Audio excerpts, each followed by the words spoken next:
Nous allons découvrir comment installer MyTP et l'utiliser. MyTP est fourni avec tous les éléments qui sont nécessaires à son installation.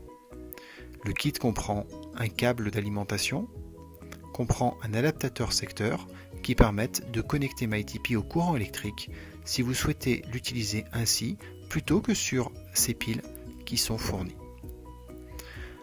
Le boîtier se met en route très simplement à l'aide de l'interrupteur qui se situe sur l'arrière.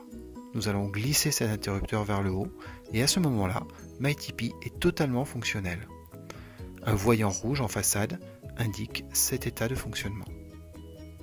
Pour le connecter sur le secteur et ainsi détecter les pannes de courant, nous allons connecter le câble, puis brancher l'adaptateur secteur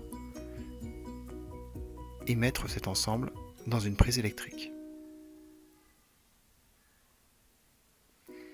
MyTP est alors opérationnel, prêt à fonctionner.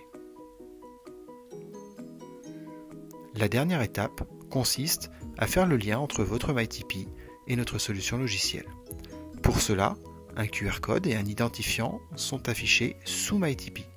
Vous pouvez utiliser un smartphone pour flasher ce QR code et automatiquement vous serez redirigé vers la page qui permet de faire cet appairage. L'inscription demande simplement quelques informations comme votre nom, votre prénom, un email pour vous connecter ainsi qu'un mot de passe qui protège l'accès à vos données.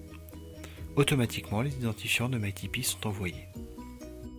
Nous allons maintenant découvrir les fonctionnalités de MyTP au travers de l'application en version bêta. Celle-ci va beaucoup évoluer dans les semaines et mois à venir. Tout d'abord, un écran principal permet d'accéder à la synthèse des informations renvoyées par MyTP. Il est possible de rentrer dans le détail en voyant par exemple ici la température et l'hygrométrie de façon historique. Ces informations sont remontées très régulièrement par MyTP. L'ensemble des données captées par MyTP sont représentées de façon chronologique. Il est ainsi possible d'accéder aux différents événements ainsi qu'un résumé quotidien. Voyons la présence. Quelqu'un passe devant le capteur, celui-ci la détecte. La présence est indiquée sous une forme de calendrier. Il est ainsi possible de voir à la fois les événements et les plages où il y avait quelqu'un. MyTP peut détecter une alarme incendie. L'alarme est entendue, détectée par MyTP et un message est remonté. Ce message peut être complété d'un SMS puisqu'il s'agit d'une information importante. MyTP détecte aussi les coupures de courant que nous allons simuler en débranchant MyTP. Quelques minutes plus tard, une information va être remontée pour indiquer que MyTP est déconnecté.